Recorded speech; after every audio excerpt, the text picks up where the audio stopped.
Good afternoon in Europe, or good evening or mornings, wherever you are.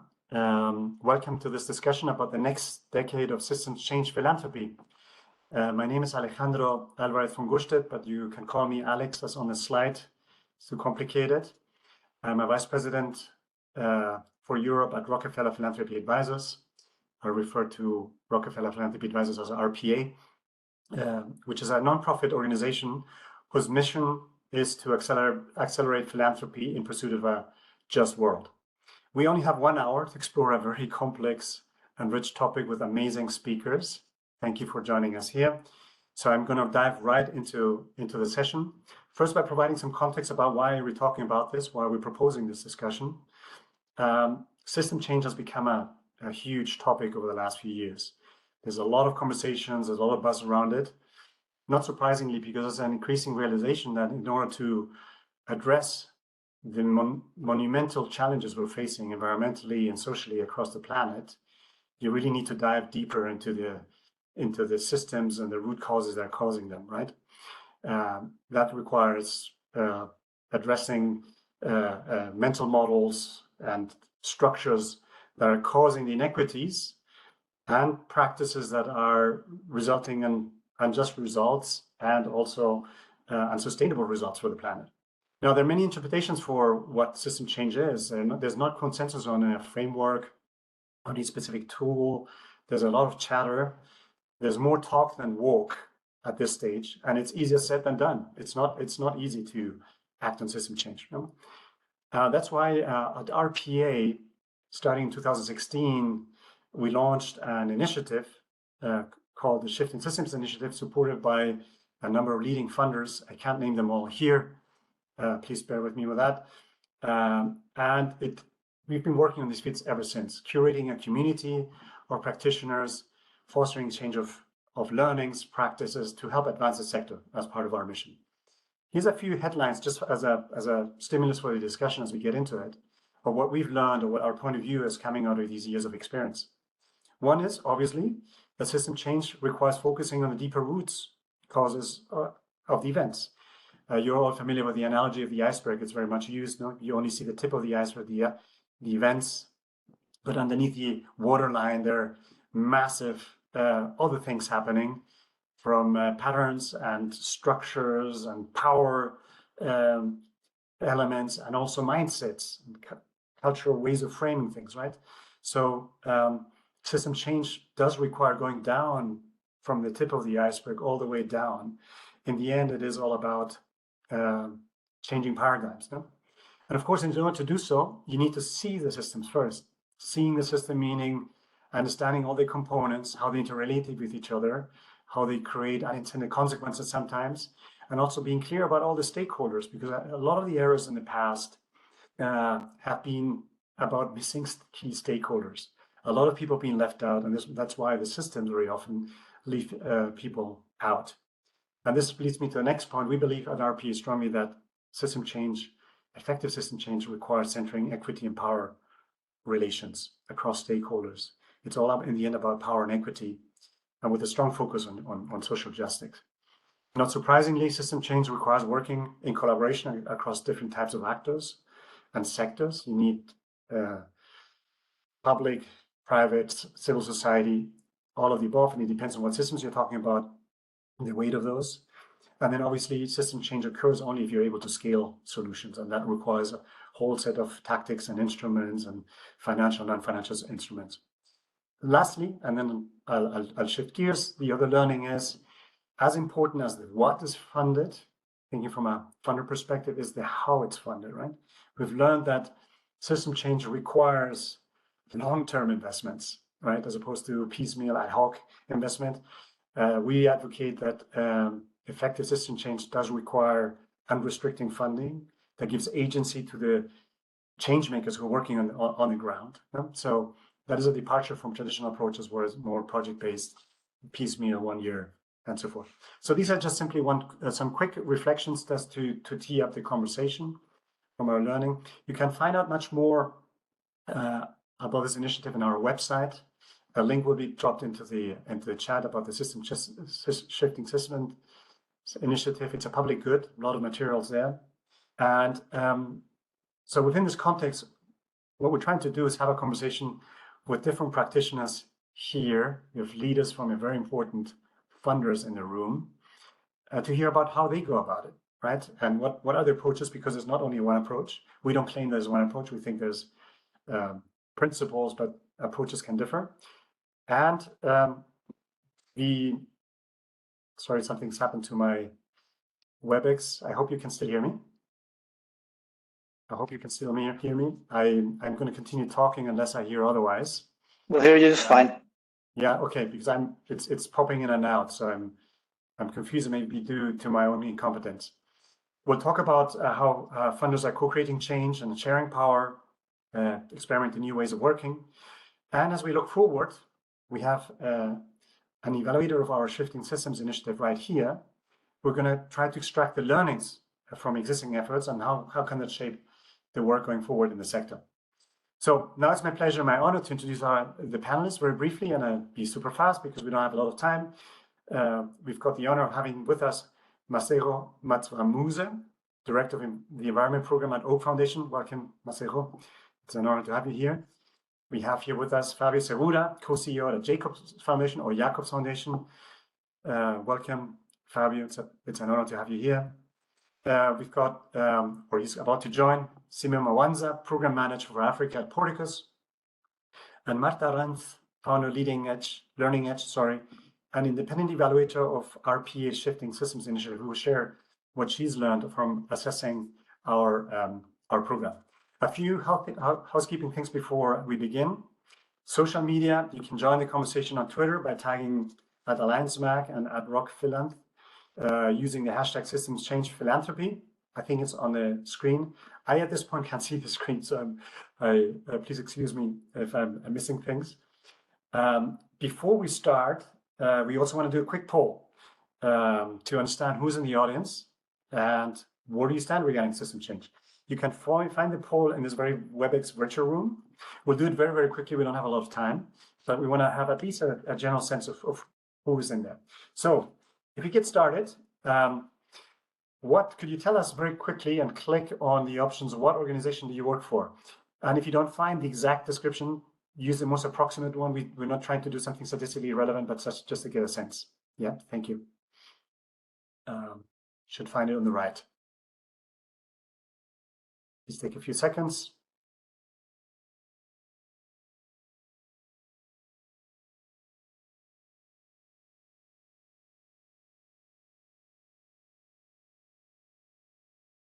It's still updating, so I'm pausing for a second to see that we have about 40% of NGOs and 30% funders, and then down consultants, international organizations, family offices, other types of investors, and some just a handful of public government players. So thank you for doing that.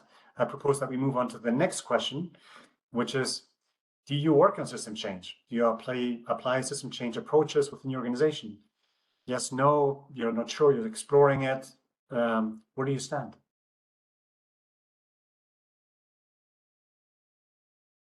Give you a couple of seconds to fill this in briefly. Okay, so we have 3/4 of our audience is actively engaged, and the 40%, the rest of the one is not that interested in it. So we have a crowd that's very engaged in this topic, and that I welcome, and thank you for taking the time to do this little exercise. It is helpful. Now, for the housekeeping Q&A, I mean, you guys have been using this already very actively.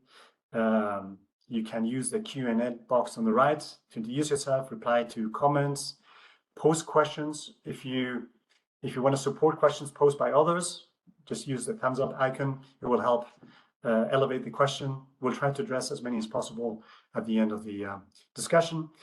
And lastly, Alliance Magazine is very kindly offering a 30% discount to everybody participating in this webinar. You have the details there on screen. Use that code and you can benefit from that discount. Thank you very much, Alliance Magazine, for this partnership and for offering this to our audience. Now, We're going to move to the insights from our esteemed speakers today. I want to do it in a very quick fashion. The way I propose to do this is the following. I want to invite each of the speakers to briefly introduce themselves and the organization in 2 minutes. A couple of headlines. What do you do? What does the organization do? Then we'll go on, and I will do another quick round asking each of our esteemed speakers to describe very briefly their approach to system change. What are the key headlines in terms of how they do that? And then once we've done that, we'll do another quick round in which we will explore what are the difficulties and bottlenecks in working on system change. It's not easy, it's not straightforward. And we want to have a candid discussion about what is the most challenging, and then how do you work around it? Again, very quickly, only headlines. And that, if we follow this approach and we're successful, we'll have about 15 minutes at the end to address questions from the audience. So thank you for your help in doing this. I propose that we dive right into it. And I'd like to welcome Masego to tell us a little bit about Oak Foundation and herself in 2 minutes, please. Thank you. Thanks, Alex. You've already introduced me by name. I am Masego Madzwamuse. I'm the Director of the Environment Program at the Oak Foundation based in Geneva. And the Oak Foundation is a family foundation that commits its resources to addressing issues of global and social as well as environmental concern. And we place particular focus on the issues that have major impact on the lives of the disadvantaged. You were talking about the importance of systems change from a social justice perspective. And this is one that aligns very well with the values and the principles of the Oak Foundation. We have offices in Europe, in India, and North America, and 4 country offices in India, Brazil, Denmark, and Zimbabwe. The Environment Program is one of 11 programs, one of 11 global programs that the Oak Foundation covers. And overall, the Environment Program really looks at supporting work that is really about restoring our relationship with nature and changing the ways in which we feed and fuel the world. Thank you very much, Masego. Thank you very much. Welcome, Fabio, co-CEO of Jacobs Foundation. Please tell us a couple of 2 quick headlines, 2 minutes, please. Thanks, Alejandro. In less than 2 minutes, the Jacobs Foundation seeks to bring evidence to education policy and practice. And we do so by supporting governments, schools, and teachers to access and generate new evidence that will be helping us advance the future of education. So I'll just leave it there for now. Thank you very much for being so on point, Fabio. I can't see right now whether Simeon from Porticos has joined us. I'm here. Welcome, Simeon, Program Manager for Africa and Porticos. Welcome to the session. Please, your 2-minute headlines about you and your work. Thank you so much. Again, you have introduced me. I'm a program manager sitting at our regional office here in Africa, but we're a global foundation with offices across the world and programming across the more than 5 in 6 regions. So Porticos, we are a philanthropic organization which works towards creating a just and sustainable future where human dignity flourishes. We recognize that across the world, not everybody lives with dignity. So we work to strengthen resilience of communities so that all people have ownership over their future and natural resources are used sustainably. Our work is recognized or is achieved through strong networks of our partners, including NGOs, local organizations, communities, people with lived experiences. We also work with policymakers and other funders to achieve that change. We do take a systems approach in our work. So we want systems to change in order to provide solutions to today's social and environmental problems that benefits generations to come. And we work in 4 areas. We work on natural environment, societies, education, and faith. We do have also our 2 special entities, which are Gideas and the Community Arts Lab. Those work to tackle poverty through strengthening ecosystems for small businesses and stimulating social movements through arts. That's, in short, the work of Porticus. Thank you so much.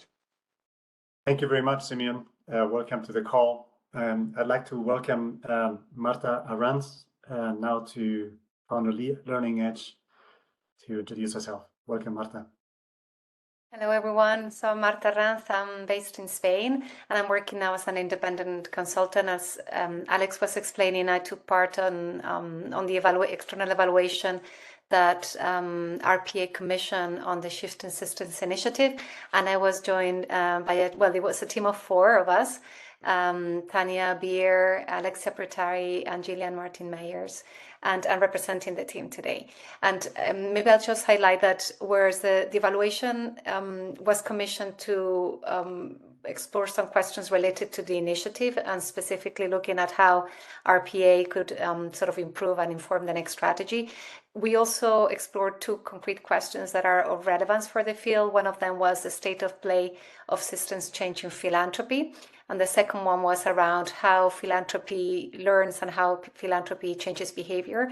And I've seen that Olga has already included the link to the website where you can find the report, which I highly encourage you to read. Thank you. Thank you. You've been extremely helpful. We're on time, which is very challenging. This is a rich topic, only 1 hour. So I appreciate your help in doing this.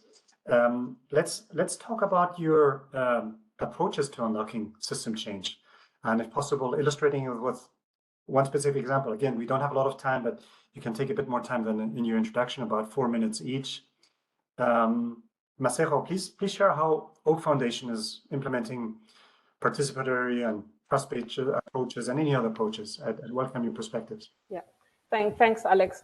I think for the Oak Foundation, the departure point for us is, and it links to what you said in the introduction, is the departure for us is that in order to drive systems change, we need to be looking at investing in people power, building people power to drive transformation. And part of that project of supporting building people power is to look at what it requires to build people power in a deep and meaningful way, and in a way that actually challenges the power imbalances that have been associated with our history as humanity, as well as the power imbalances that have landed us in the polycrisis that we're finding ourselves in. And the way that we have landed at appreciating the role of people power is very much anchored on the history of the work of the Oak Foundation. The inspiration for that work comes from the work that our trustees had invested in our earlier grant making that was taking place in Belize around the marine conservation related work. And we realized that to deliver marine conservation, we can't do that operating within the environmental sphere and only working with environmental organizations that are looking at the biodiversity aspect. What we needed to do was to be supporting small-scale fisher communities who are living in the coastal areas and whose food systems are directly dependent on robust fishery resources. So in other words, they've got skin in the game. They have an interest in making sure that there's healthy biodiversity in order to support their own livelihood strategies. And they would be in that space in the long haul and remain in those localities when the funding itself has dried up and the INGOs move on to other spaces. The other inspiration for that work was also looking at what we were learning from our climate-related work. And the history of our climate work was really around monitoring and looking at gigatons and looking at how to technically reduce carbon emissions. And we realized that we were not driving change at the scale and at the pace that we needed to in order to drive change in a deep and systematic way. So that invited some deep reflection and deep conversations with our partners, with the NGOs, with social movements, with groups that we were supporting on the ground to look at what we had learned historically, but also to imagine what the the future strategy and program might look like. One of the some of the participants are asking for concrete case studies of where we have seen systems change being delivered through the work that we're done, and those examples are what give us inspiration for what is possible. And there's no better way to tell the story than to tell it through the lens of the story of plastic. One of our trustees who funds the environment program is a marine biologist, and he was quite concerned about the plastic pollution in our oceans, but also concerned that outside of the environmental organizations, it didn't look like there was much happening at scale to tackle this problem.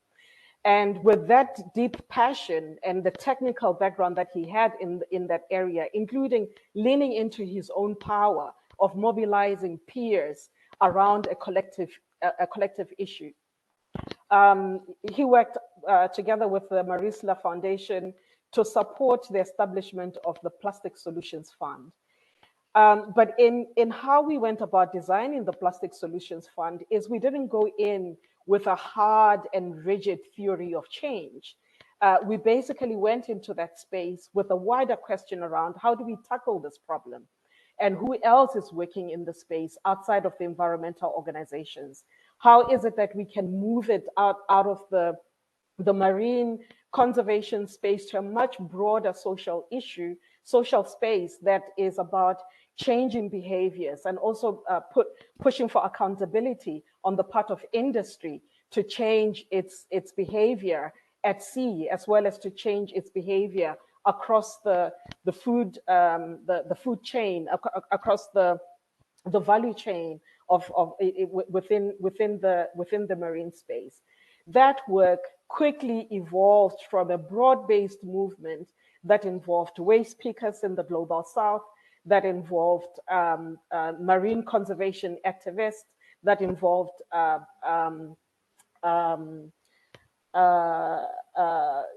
variety of stakeholders, environmental lawyers, and so forth. And we have seen the multiple benefits that comes with the broad stakeholder engagement that has led to the delivery of the Global Plastics Treaty. Had we stayed beholden to our theory of change and to our own expertise, I don't think that we would have been able to support organizations to deliver a change at a global policy space within the Plastics Treaty. And when you look at that conversation around the Plastics Treaty, it is more than pollution at sea. It is also about how we transform industry and building a narrative around the impact that plastic has beyond just the oceans, but also its contribution in driving the climate crisis, because plastic has evolved to touching on the petchem sector and the petchem industry. So it's really around the power of aggregation, building movements, and driving change, and multiplying the voices that are driving change. It is about connecting across various sectors. It is about looking at geographies that are directly affected and building the power of the groups at the front lines to advocate for change. Doing that allows us to deliver change at the national level. It allows us to deliver change within the sectors that are critical, but it also allows us to deliver change within the global governance and the global policy space. Thank you, Masego. Thank you for this overview. I'd now like to invite Fabio to provide the systems change approach of Jacobs Foundation. Very briefly, if you can do this in 4 minutes, please. Absolutely. One of the examples that come to mind is the learning crisis that was made evident after the pandemic and the school closures. One of the things we noticed in all countries we were working with was that no matter what the income level, countries were investing in education technologies. And very often these educational technologies did not respond to their needs because they were not being developed in the global south on one hand, but also they were not tested for efficacy. So less than 5% of all investments made in educational technologies globally to date, some 2 billion or something, have been tested for efficacy. So in other words, they do not have the means to deliver on their promise. And so, our first and guttural approach to that was, let's create some technologies that are basing their products and services on solid evidence. But that wouldn't have been a systems approach to changing the very industry. And so we decided to go upstream and take position, that is investing in the funds that are investing in these technologies and asking them in exchange for putting philanthropic capital in those funds to include evidence and science in their due diligence investment processes. And so we have taken positions in about 9 funds, and we have now started working with these funds to set up new standards for what evidence should be included in the supporting of educational technologies. But further than that, we started working with peers in the foundations and impact investing space to see how we can work together to demand globally and as a community more evidence at the center of educational technologies. And the last piece to this is we're connecting our community of researchers and academics to the ventures that are being backed by these funds. So we actually allowing for further collaboration and funding that collaboration separately. In turn, we would take the insights and findings of this research to policy through our policy networks internationally. So we feel that this is beyond doing a project or supporting one venture, but rather putting on the agenda the demand for evidence on EdTech. I will stop there and allow for further discussion as we move on. Thank you, Fabio. A very innovative approach by Foundation to go upstream and to leverage all these different networks. Thank you for sharing that. Simeon, I would welcome your and Portugal's perspective on how's your way of going about system change, and how are you changing the way you work with your grantees to create a greater impact? 4 minutes, please. Thank you. Just like Masego said at OAK, that our journey also starts with the realization of people power and how transformative it can be in terms of changing systems. So to start our journey as Porticus, we set what we called ourselves our daring goal to be achieved by 2030, to really set the standard and the bar for that. And this daring goal was to ensure the meaningful participation of people affected by poverty and exclusion in our grants and in our programs, and that they also inform how we develop our strategies and inform our approaches as a foundation. And that has been, so it has been a lot of looking inside, looking at our past practices, looking at the practices of other foundations, and to say, how do we harness this resource to drive system change, working with movements, working with movement leaders, working with those who are most affected by the phenomena that we are trying to address as a foundation. The next step for Porticus, we then decided, we set up a roadmap to chart our own journey, and so to promote participatory practices within the organization itself, amongst our grantee partners, but also promoting it to the wider philanthropic section, so that our experiences are not just not only remaining with Porticus, but they can also inspire others to join us on this journey. So we have been co-creating programs and strategies with our grantees, with people with lived experiences across the world, working with refugee leaders, migrant leaders, working with farmers in our environmental work, to imagine what the future could be, to imagine what the end of our investments, of our programming could be together with them, but also decentering ourselves, looking at what it means for the people who are on the people we serve. So we have been learning. It hasn't been a smooth journey, because it's a learning journey. We are learning together with our grantees the experiences, Some are good, some are not so good. We are exploring new ways of funding. We are also looking at and embracing participatory grant making as a foundation. Like many traditional foundations, participatory grant making is not your default go-to, but we are exploring that. We are also building evidence that we are sharing with the wider sector. We are providing co-funding to our partners to make sure that that part that keeps the work, that sustains the change, the push for system change is adequately supported. We are lessening the burden of reporting for our partners and reviewing our entire granting process to make sure that it is grantee friendly, but it's also friendly to people with lived experience. We are supporting more and more constituent-led organization, especially in our society work around people on the move, refugees and migrants. And also we are internally exploring the whole topic around shifting power and trying to imagine it together with our partners, with our board, with our grantee makers. And lastly, we are also looking at participatory approaches to mail, which often, there is a lot of mail oppression that the world has experienced in development, but we are also trying to tackle that mail oppression and make it people-friendly. Thank you. Thank you very much, Simeon, and kudos to you and to Porticus. We've been hearing a lot of positive feedback about this approach, much more participatory approach, and much more enabling to the grantees and the change makers on the ground. So hearing much about that already. Thank you for that. And Marta, your role is slightly different as an independent evaluator of this field. What's been your learning? What have you observed through this analysis of this particular initiative? I know that it's a particular setting, but how foundations understand system change and fund it? Are there any particular insights you can share with us in about 4 minutes?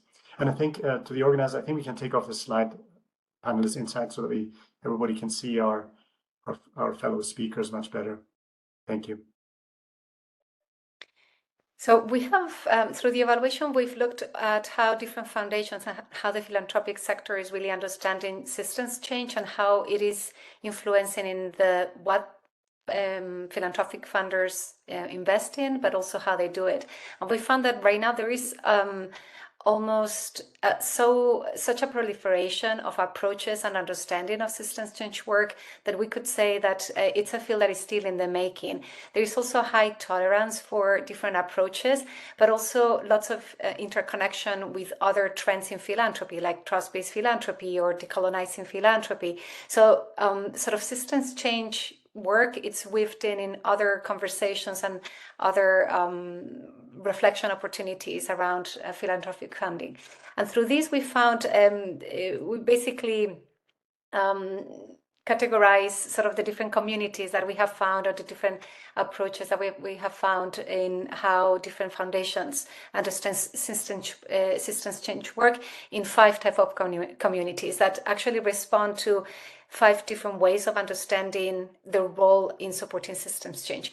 The first one would be those foundations or those funders that understand systems change requires collaboration and working together to make change happen. So in the examples that we heard a lot of these sort of investing in coalition, investing in networks, investing in collaboration infrastructure that supports different actors getting together and organizing around a topic.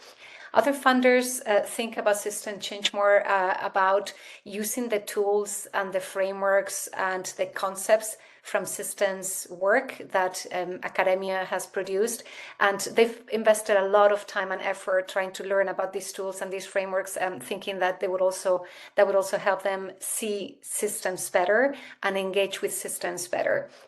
The third type of community is or subcommunity is the one that understands systems change also as scaling.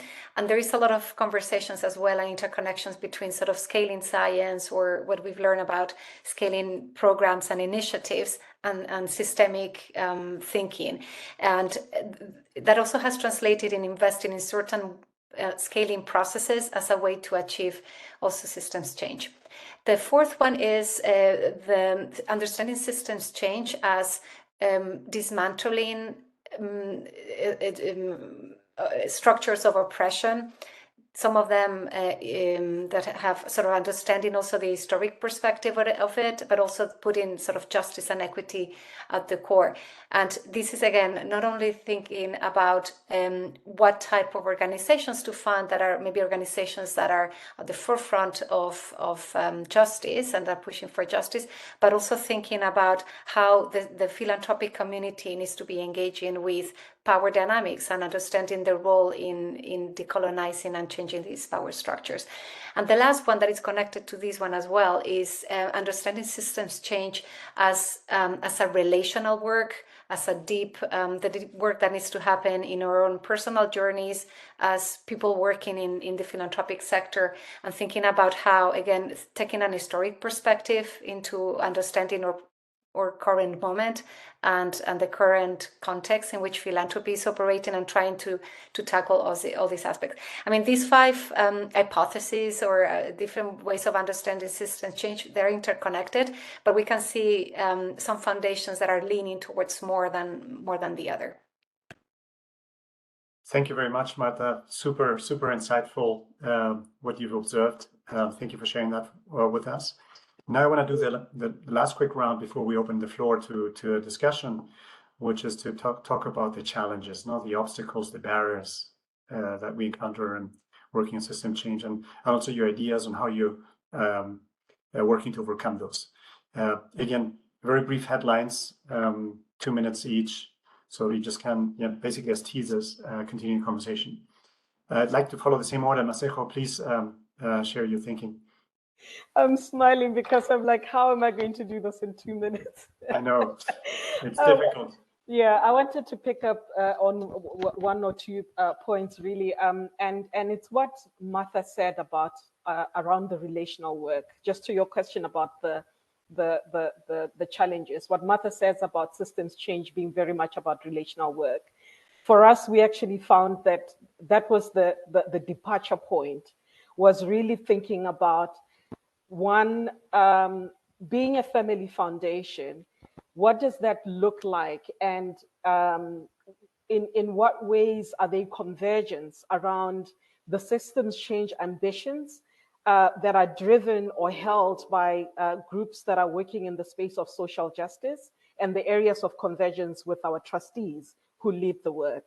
And we found it useful as a starting point to look at what those commonalities are. And it's really around shared principles of fairness, of justice, of solidarity, and the shared belief in people power. So that basically made it possible for us to overcome the first obstacle, which wasn't looking at this as a black and white issue, identify those areas of shared ambition and shared commonality. The other thing that we had to look at was, what does it mean if we are committed to systems change and we are committed to building people power? What does it mean in terms of the power that we hold? Before we look at changing power outside, for the everyday grant maker, the program officers, the directors, and ourselves, what does it mean to lean into our power and to understand where that power comes from, but also to understand the kind of worldviews that are shaping how we're getting to the priorities that we're setting? And to overcome that, we actually spent a lot of time in defining and coming to a common understanding of shared definitions of what people power is, as well as shared definitions of what we mean by systems change. Which parts of the system are we looking to shift? And we have landed on 3 subsystems that drive our work: our climate and energy food systems work, the work around changing food systems where our marine and conservation work sits, and the work around biodiversity where our wildlife and conservation and trade work sits. The other dimension that was important for us has been on looking at really shifting from being married to the sectoral approaches to the work and leaning into the intersectoral nature of this work. And that has really been the most challenging thing for us, is One, in finding funders that are willing to fund outside of the silos and looking at multi-sectoral dimensions of this work. But what we have drawn inspiration from is in the interconnectedness that movements ordinarily drive their work. From a power lens point of view, we are also quite aware that movements are not resourced equally throughout the world. And we have made a commitment to support groups, coalitions, and the philanthropy infrastructure that is in the global south. And that is part of the rebalancing power dimension of our building people power work.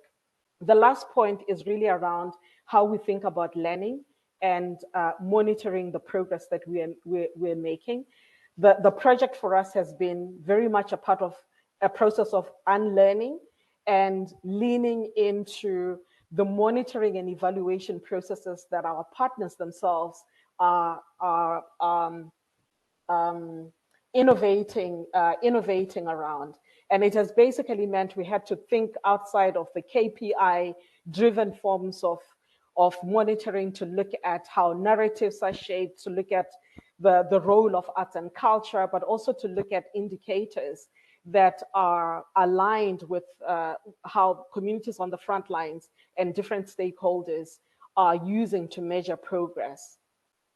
And I'll stop there. Sorry to interrupt you, but thank you. This is super rich. I mean, the elements that you've already highlighted, from shared principles, definitions, intersectionality, learning and unlearning, very rich themes. Let's continue. Fabio, what's your observation? What are the roadblocks? How do you work around those? I will tackle the question from a positives perspective. So I will just share three things I've seen in most of what I consider effective systems transformation work, and anything that gets in the way of them, it's my answer to what the challenges commonly are. So these three things are, number one, I call this a positive narrative. So that means defining well a problem, understanding what the system is supposed to be doing, or what it can be doing, or what it needs to be doing, and the difference between that and the current reality. And that difference, put in a positive perspective, allows the different stakeholders to redefine or reframe the issue at hand. And that leads me to the second characteristic of high-performing systems transformations initiatives, if you will, and that is agency. So anyone who comes around the topic and points fingers at what other stakeholders should be doing, but are not putting the same intent and analysis and effort into what they are willing to do and can empower others to do, is basically a missed opportunity. So agency, as the kind of things that we each can take away from that positive narrative to be our part and we own, is the second element. And the third element I have seen is characteristic of those initiatives that work well in systems transformation, is a distributed leadership. So change does not have to be branded, and change does not have to be an organization's initiative. Change happens because different elements of the system realize, and therefore that requires a different type of leadership that we traditionally see in organizations like the ones we have around this webinar. But getting there demands a high degree of humbleness and leading beyond the ego, as one could put it. Thank you so much, Fabio. Again, very, very powerful themes. Simeon, what's your observation in terms of, and I like the positive framing as well. I simply want to acknowledge that this is not a walk in the park. It does require working with certain levers and surrounding a lot of resistance very often. Simeon, what's your take on the obstacles and ways to overcome them? Now, there are three obstacles that I would want to proffer my opinion on. The first one is around how knowledge is generated, and then Marta spoke about the dismantling of oppression. So in terms of knowledge generation, there is also knowledge oppression. There is the domination by the global north, I think, in terms of generating evidence, supporting system change, even in in the South. And that can be a barrier because often that knowledge has been produced through systems that are well-resourced that the South cannot connect with and would never have those kind of resources. So one way of overcoming that is to reimagine change with the lived experience of the people that will enjoy that change. That's trying also to promote other ways of producing knowledge and also evidence that can influence system change. And I'll give one example of our work in Kakuma refugee camp. So we decided as a funder that the stories of change should not be told for the funder being the audience for those stories. But we resourced refugee content producers so that they can tell the stories of change, of the investments from their own experience for their own communities, and then can serve the outside world. And that has had an effect of mobilizing the communities around social and emotional learning initiatives where they're saying this is about us. It's not about what a donor is interested in. The second item is the barrier is around lack of time. For some reason, we seem to be in a hurry to go somewhere. And this we do as philanthropists. Everybody wants to talk about impact, even in a one-year project that is funded. I think one way we need to change this is to transform ourselves into being patient capital. System change takes time, and we need to invest in that time. By not being patient, we are rushing partners to create impact that probably does not exist and which is also not realistic. The other barrier is around centering activities around donor strategies. So one way to go about that has been to center the donors. That change is not about us, the philanthropists. We need to focus on the people that we serve, and together with those people, we are able to invest in transformative initiatives within a system. I think those are the three areas that I just wanted to share around the topic. Thank you very much, Simeon. A lot of nuggets there, and I'm going to adopt some of the language you've used, like knowledge oppression and things like that. So thank you for sharing that. Marta, in your capacity, as an evaluator and observer, what is your take in terms of the barriers and the effective ways that you've seen by funders in overcoming them? Again, very briefly, if possible, so we can have a little bit of time with our participants. So very quickly, I'd like to maybe highlight a couple of things. The first one, that we found through the evaluation that the field of systems change as such hasn't done a favor to itself. And even if it's still in a stage of development in the philanthropic sector, there is already quite a pushback. And we found through the evaluation, for instance, that there are many voices that are criticizing the whole sort of body of work of systems change as very Western, as very Northern, as very technocratic, and particularly the emphasis on the tools, on the frameworks, rather than the relational aspects, and the understanding that systems change work. It's more of a as Masego was also highlighting, it's a set of practices, and it's relational, right? And the tools and the frameworks are really helpful conceptually to approximate to certain ideas and to give us language that we can share, but it's not the only aspect. And maybe the overemphasis on these, on the conceptual and the concepts, the tools, and so on, has created confusion and has emphasized that idea that systems change is going to be like the panacea that is going to help us solve all the problems. And particularly, again, not putting the emphasis on the people and making space for different perspectives and people with different experiences as well to be part of the solution and to have a voice to bring to the table.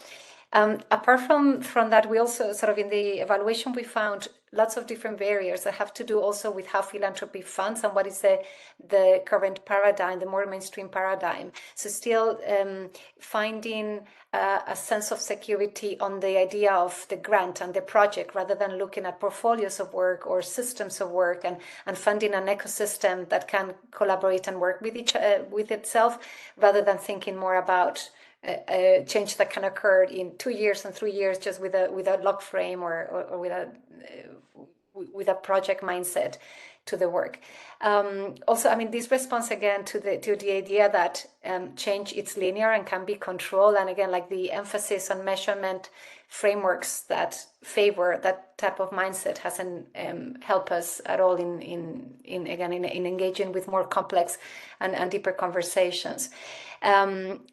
There's been an overemphasis on funding what it's easier to see and easier to measure. So again, like maybe the more superficial aspects of the systems that have to do with policies, with practices, rather than thinking about the power structure and the mental models that are the origin of system dysfunctions and injustice, and also thinking about again what is the current understanding of accountability and partnership between funders and grantee. It's something that it's getting in the way of us working more effectively together for a more ambitious systems transformation. Thank you, Marta. Lots of insights and nuggets in there as well, and for our audience, you can read a lot of that in the evaluation that Marta and her colleagues wrote. There's a lot of richness in that, and I hear a lot of common themes. I mean, lots of different nuggets, but there's a lot of it has to do with agency, as Fabio called it earlier, and sharing power with the agents on the ground. So we have a bit. I want to open it now to questions and answers from the floor. We have about 9 minutes, a bit less than I had intended. It's always a challenge. Let me start by acknowledging one question which was in the chat, which refers to Langley Chase Foundation in the UK. Somebody was asking, whether somebody will follow them. The reason why I wanted to reference them is because I don't know whether you're aware, they've taken a very bold step last week, announcing that they're going to sunset in 5 years, and they're going to give away their assets to actors on the ground for them to be agents. And the philosophy being there, very related to many of the themes we talked here, that sometimes philanthropy is the concentration of wealth and privilege among foundations has perpetuated some of these problems. So they've said, we don't want to be part of the problem. We want to empower or give formal agency to the organizations on the ground. Very bold step by one foundation. We don't have the answer whether others will follow, but it's an interesting example in the spirit of a lot of what has been discussed here. Many questions in there. We won't be able to address them all. We'll surely see how we can process them even after this webinar. There's one I wanted to pick because I see several questions that are related, which is, how do you go about system change in different cultural settings? Is it different across different geographies? How do you act on it? Because it's very related to models and cultures.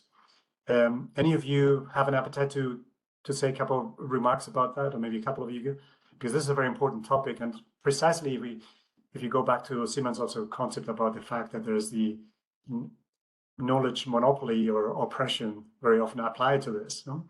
Any thoughts?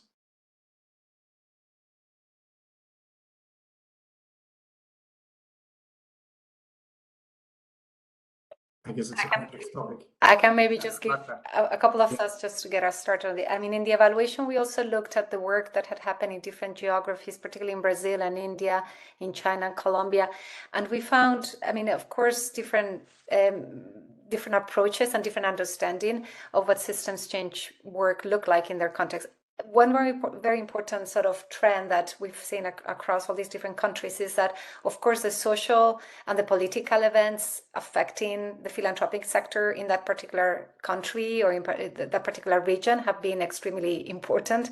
And then again, I think if we look at what systemic practices look like, a lot of it is about sort of sensing and adapting and dancing with the system. So being aware of what is the political, the social, the cultural context is extremely important to be able to navigate the system. And beyond the language, and again, I want to insist on this point that even if this field of work has come with a lot of concepts and frameworks, there are certain practices that respond to different spiritual traditions, cultural traditions in other geographies that are very systemic and that have in different contexts that have been applied and talked about and known for a long time before they had a framework concept. And a lot of the actors engaging with philanthropy or engaging with systems change work have been using and applying these practices much longer than maybe we've been talking about them in philanthropy.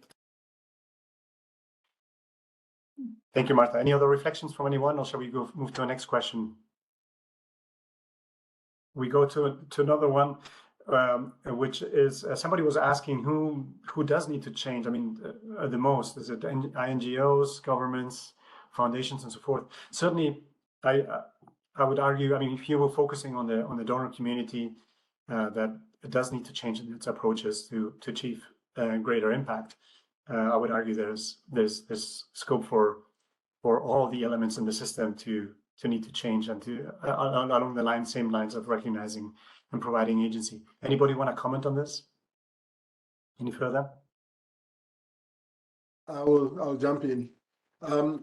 I'll say we all need to change, but this is not a statement to take away the right of those who have been on the margins of power to articulate the change they want to see. But I think there's been a lot of bad development that has been going on for NGOs. We need to reimagine the philanthropic sector, reimagine the INGO and its role to catalyze change, but also to see how we work and amplify the roles of the movements that are emerging, the strengthening the voices of people with lived experience in shaping the future.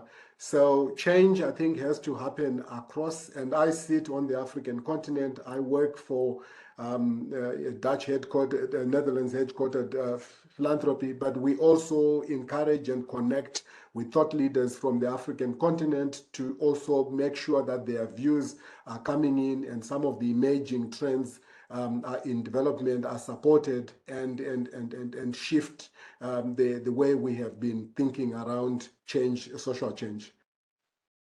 Thank you, Simeon. Yeah. Please go ahead. Sorry, Alex. I actually wanted to come in on that point, which is systems change is very much a subjective term. It's a subjective term, and it's a concept that is not necessarily always rational and delivering rational outcomes. It's one that requires political negotiation to take place. And for that reason, I actually found what Simon was saying earlier when he was talking about knowledge domination being about, in that process, we have to think about what the process of building agency for communities and groups that are historically underrepresented and we haven't heard from before, in order to really imagine what the future of systems change looks like. So that part of rebalancing the power really should be about increasing investments in groups and spaces that we've not heard from before in a way that is able to scale those perspectives and bring them to the fore around the global areas, global spaces where we are setting agenda and setting priorities. Thank you very much, Masego. It's a very, very important point you just made. So thank you for stepping in. We're running out of time. There's a lot of other very good questions, about the political nature of systems change. How do you learn? How do you embed learning and change the way we learn for system change? How to work across sectors. We're not going to have time to do all this at this stage. I'm sorry. I mean, this is just allows us to give us some headlines and stimulate discussion going forward. I'd say there's a question about case studies. There's case studies on RPA's Web Systems Change website, and also many of the partners, some of them have put them in here. Porticos has created a case study on a entirely different topic about how they enable the establishment of new standards for the financial sector industry, which also addresses one of the questions here, so that the financial sector operates with other standards and considering sustainability and so forth. So there are materials, and we are going to continue on with the feedback from Marta and others, going to reshape our Shifting Systems initiative in the coming months. You can find more information in the chat box. Those of you who are funders and interested in engaging in this can write to us at europe@rockpa.org. But there's more to come. And of course, this has only been a quick teaser, headlines. I thank you, all the speakers today, for sharing in such a constrained environment so much wealth of knowledge and perspectives. You did a remarkably good job. And I thank all the participants for sharing their precious time to listen to what was said here and to be interested in this topic. And I hope that we can continue engaging on this topic. We're still learning. It's not a done field. And there's much to be done in view of the big challenges.